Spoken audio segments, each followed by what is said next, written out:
반갑습니다. 앉아서 듣는 일이 쉬운 일이 아닌데 여러분들께서 집중해 주시고 또 말씀에 묵상해 주시고 함께 와주셔서 감사하고요. 세 번째 강의는 성경이 말하는 이제 남편의 역할, 아내의 역할입니다. 저는 결혼한 10년 차가 되면서 조금씩 배우기 시작했어요. 지금도 배우는 중입니다. 남편의 역할을.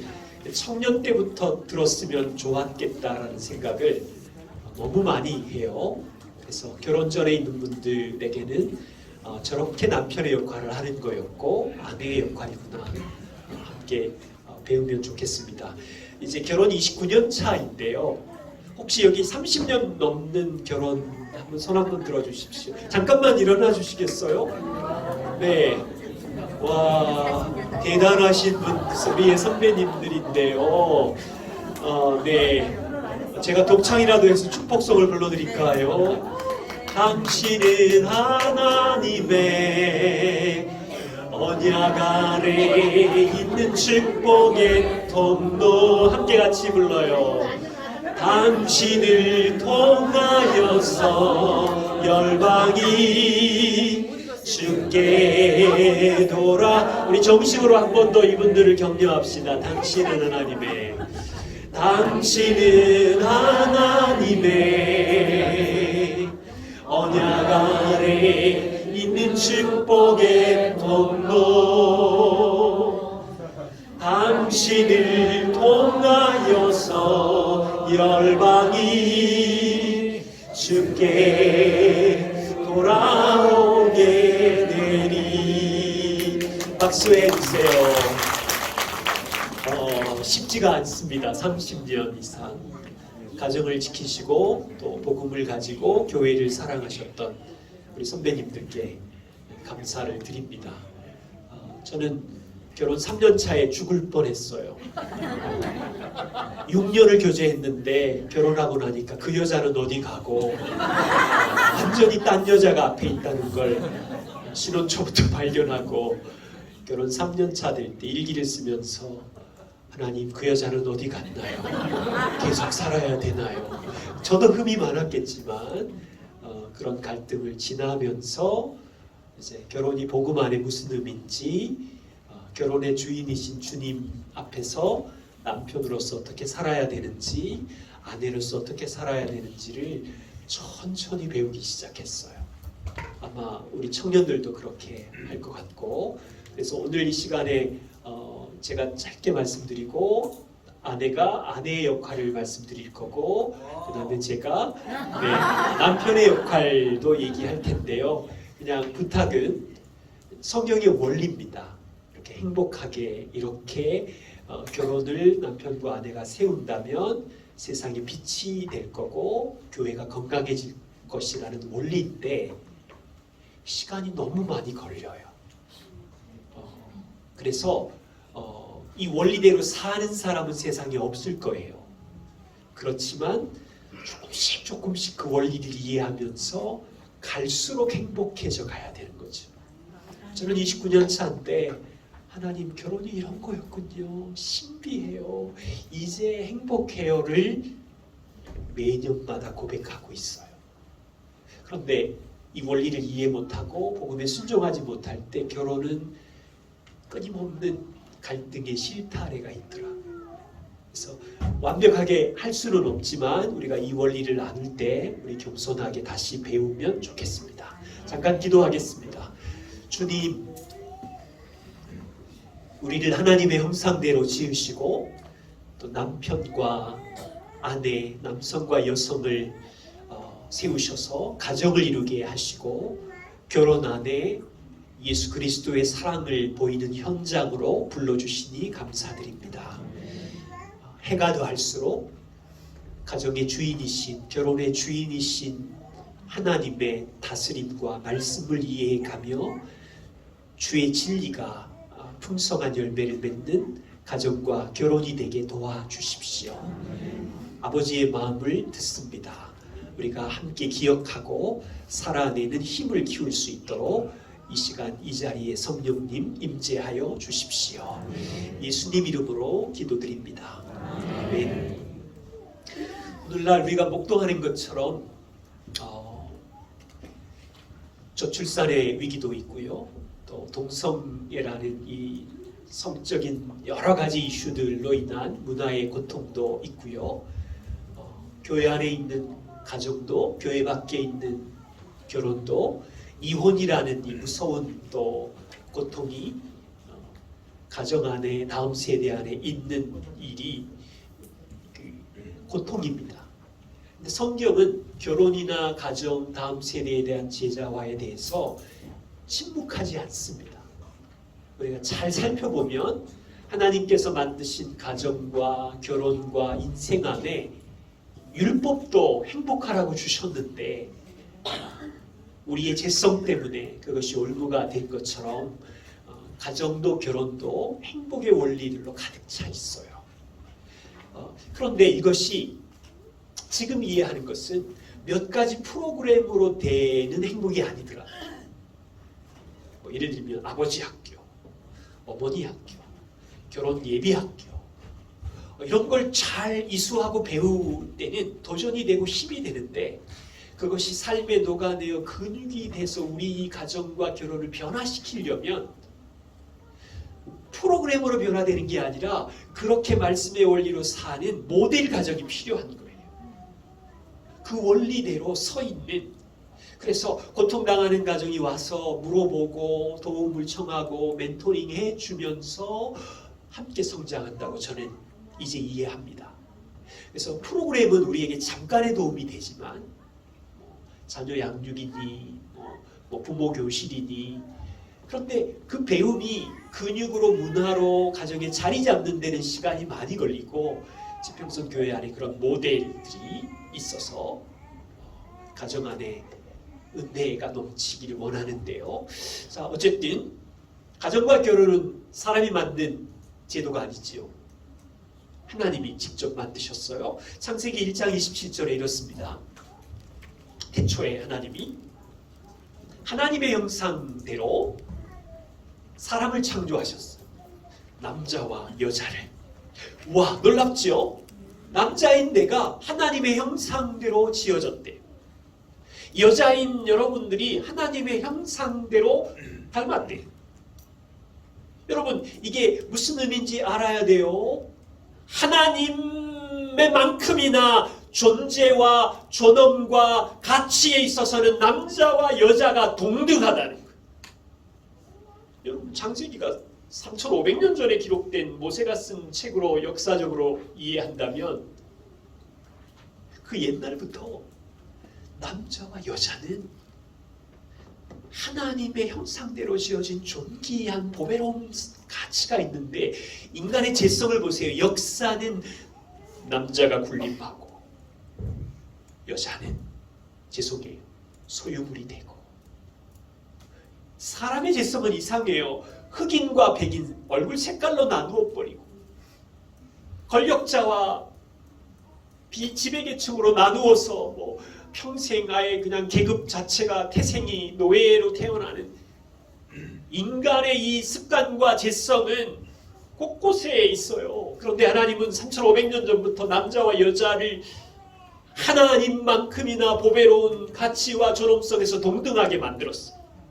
그리고 두 사람에게 공동으로 한 가지 사명을 줬어요. 내가 지은 에덴 동산, 생육하고 번성하고 하나님의 나라로 발전시키라. 결혼 안에 있는 남자와 여자는 여러분 이 생각해야 돼요. 1,000억이 있다고 만족하지 않아요. 우리는 1,000억하고 비교할 수 없는 하나님의 형상대로 지어졌기 때문에 1,000억으로 우리를 만족하는 존재가 아니에요. 집이 200평이어도 행복하지 않아요. 하나님만이 우리의 행복이에요. 하나님의 형상대로 지어졌습니다. 그래서 부부의 목적은 함께 한 팀이 되어서 하나님의 나라를, 에덴 동산을 생육하고 번성하고 발전시키는 공동의 사명을 받았어요. 기억하실 게 있어요. 남편과 아내는 한 팀이에요. 가치와 존엄성에서는 동일하고 동일한 비전을 받았지만 역할이 달라요. 여러분 축구 국가대표팀 보시면 모두 다 손흥민처럼 공격만 하나요? 수비수가 있죠. 골키퍼가 있죠. 김민재 지금 날아다니지만 대한민국 역사, 아시아 역사에 김민재 같은 최고의 팀에서 가장 값비싼 미넨 같잖아요. 그러나 김민재는 수비수예요. 하나님께서 가정의 동산을 결혼 안에 두시면서 남편에게 주신 역할이 있고요. 아내에게 주신 역할이 있어요. 모두 다 공격수, 수비수가 아닌 것처럼. 그래서 요거 기억하시면 좋겠어요. 결혼을 지으신 하나님께서 남자와 여자를 하나님의 형상대로 최고의 존재 가치로 동등하게 지었고 우리는 하나님을 닮아가면서 사역적으로는 가정의 동산을 키우면서 생육하고 번성케 하며 직장에서는 내게 주신 은사를 따라 그것도 하나님이 다스리는 곳이니까 생육하고 번성하고 발전시키며 교회도 하나님의 동산이니까 생육하고 번성해 가는 디자인으로 주셨는데 남편과 아내의 역할이 다르네요. 그 역할을 이해하는 것이 중요하죠.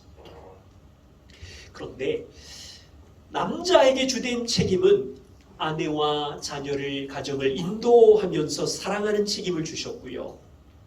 여자에게는 남편의 리더십을 세워주면서 돕는 배필로서 하나님의 나라를 이루는 역할을 주셨는데 첫 번째 가정부터 문제가 생겼어요. 죄가 두 사람 사이에 들어왔어. 죄가 첫 가정 아담과 하와의 결혼 안에 죄로 인하여 하나님이 주신 성경적인 남성성을 왜곡해버렸고 여자에게 주신 성경적 여성성을 왜곡해버렸어요. 한 구절만 보죠. 창세기 3장 16절. 이제 죄를 지은 다음에 하나님께서 이제 하와에게 이야기하는 장면인데요. 하와야, 너는 남편을 원하고 남편은 앞으로 너를 다스릴 것이니라. 이 말이 좀 어려운데 좀 설명을 드릴게요. 여기 원하고라는 단어는 히브리어로 테슈카라는 단어인데요. 욕망, 갈망이라는 뜻이 있어요. 성경에 딱 3번 등장하는데 가장 가까이 근거리에 창세기 4장 7절에 이 원하고 테슈카가 등장해요. 가인이 하나님이 가인에게 하신 경고인데 가인아, 죄가 너를 원한다. 너를 욕망한다. 너를 다스리려고 그런다. 그러니 가인아, 너는 죄를 다스려라. 이런 의미예요. 지금 가인 안에 막 분노가 가득 차 있는데 하나님이 뭐라 그러냐면 가인아, 죄의 욕망이 내 마음에 웅크리고 있어서 너를 제압하고 너를 죄의 노예로 만들려고 하니 가인아, 제발 너는 반드시 그 죄를 발로 밟아서 다스려라. 이 말이거든요. 그런데 가인이 죄의 욕망을 다스리지 못하자 욕망대로 아벨을 죽였죠. 지금 그 말이에요. 창세기 3장 16절. 하와야, 너는 남편을 원하는구나. 너 안에 욕망이 있는데 남편을 너 뜻대로 하려고 하는 욕심이 있구나. 남자를 압도하고 지배하고 싶은 욕망을 가졌구나. 너는 그 욕망을 다스려라. 남자로 이야기하자면 아담아, 네 안에 죄의 욕망이 있는데 내가 너에게 준 사랑과 섬김으로 가정을 돌보는 게 아니라 그 네 안에 있는 죄의 욕망으로 너는 남편의 역할을 폭력과 힘으로 여자를 지배하려고 하는데 그 욕망을 다스려라. 여러분, 창세기 3장 아담과 하와 마음 안에 있었던 죄의 욕망이 결혼을 깨뜨려 버렸어요. 하나님이 처음 주신 남성성을 왜곡하게 했고 여성성을 왜곡하게 했어요. 이 역사가 지금도 우리 주변에 있는 거예요. 우리 결혼 안에 있는 거예요. 남편 마음 안에 있는 죄의 욕망이 하나님이 주신 남성성대로 살지 못하게 하고, 아내 안에 있는 죄의 욕망이 아내로서의 돕는 배필로 한 팀이 돼서 하나님의 나라를 세우지 못하게 하고, 결혼의 현장은 고통스러운. 그래서 젊은 세대들은 결혼 안 하고 말지, 나 혼자 살 거야. 엄마 아빠 모습을 보니까 결혼은 지옥이야. 존 파이퍼 목사님이 결론을 이렇게 내렸습니다. 성숙한 남성은 이제 정의를 내리는 건데요, 역할이 뭐냐면 하나님이 주신 가정의 여성을 하나님의 사랑의 성품을 배워서 가정을 인도하고 필요한 것을 공급하고 이 가정을 보호하는 책임의식을 가지고 있는 것이 성경적 남성성이래요. 성경적 여성성은 하나님께서 우리 가정에 세우신 남자의 인도자됨을 존중하고 한 팀이 되어서 하나님의 나라를 세우기 위하여 여성은 돕는 배필로 있는 거예요. 존재 자체는 가치와 존엄 속에서 동등하지만 역할이 달라요. 이것이 존 파이퍼가 말하는 창세기에서 찾아낸 성경적인 남성성, 여성성인데, 이제 부패한 죄의 욕망이 남자들 안에 들어가면 사랑으로 인도하는 자가 아니라 죄가 자기 욕망을 위하여 가혹한 권위를 폭력적으로 행사하면서 게으르면서 부패, 여성 안에는 죄의 잘못된 욕망이 들어가서 우리 남편은 어린아이 같아 남편을 지배하고 조종하고 돕는 배필이 아니라 인도자됨을 빼앗아버리고 이러면서 이제 결혼의 고통이 지금 역사 속에서 있는 거죠. 좀 안타깝게도요, 제가 결혼 그 아름다운 예배라는 책에서 현재 도시 사람들에게 있는 4가지 유형의 그 가정이 있대요. 간단하게 소개해 보겠습니다. 첫 번째 유형은, 가정을 들여다보니까 굉장히 그 힘으로 자랑하는 폭력적인 포악한 남편형이 있대요. 내가 최고야, 내가 이 집의 주인이야, 내 말에는 무조건 복종해야 돼. 그래서 아내는 남편 아래서 희생하고 아빠를 무서워하고. 여러분, 이것은 하나님을 닮은 남편의 리더십이 아니지요. 가만히 역사성에서 살펴보면 한국 사회 그 전쟁과 그 가난을 버티고 군사 문화를 버티면서 우리 현장의 가정을 많이 들여다보면 좀 이 유형이 좀 많으신 것 같아요. 그 군대 문화도 있고요, 유교 문화의 가부장적인 것도 있고요. 그래서 섬기고 사랑하는 리더십보다는 이 군림형 남편이 보입니다. 두 번째는 이 좀 강한 남편, 약간의 군림형 남편 밑에서 가정을 돌보고 평화를 지키기 위해서 동네북같이 복종하는 아내들이 있어요. 죄송하지만 아내는 남편이 마음대로 가지고 놀 수 있는 소녀같이 되었고, 리더십을 발휘할 수 있도록 도와주는 돕는 배필의 역할을 잘하지 못하고 그냥 아이들을 위해서 희생하고 아무 말도 못하고, 그래야 가정의 평화라도 지킬 수 있으니까. 세 번째 유형은, 나는 저런 남편 도저히 못 참겠다, 내가 대장 노릇할란다, 우리 남편은 어린아이 같고 차라리 내가 더 똑똑, 여자분 입장에서 내가 더 똑똑하고 내가 돈을 더 많이 벌고 내가 자녀 양육과 재정과 모든 책임을 져야지.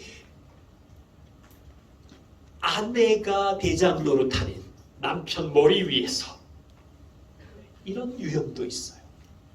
그래서 시간이 지나면 아내, 여성의 어깨가 무거워져요. 힘들어요. 감당을 못해. 그래서 그러다 보니까 네 번째, 그래 네가 다 해라, 뭐 자녀 양육 결정, 재정 결정, 뭐 이사하는 거 네가 다 해. 책임을 회피하는 아담과 같은 남편형이 나와요. 제가 목회를 하면서 우리 교회 제 경험입니다. 어떤 유형이 많을 것 같으세요?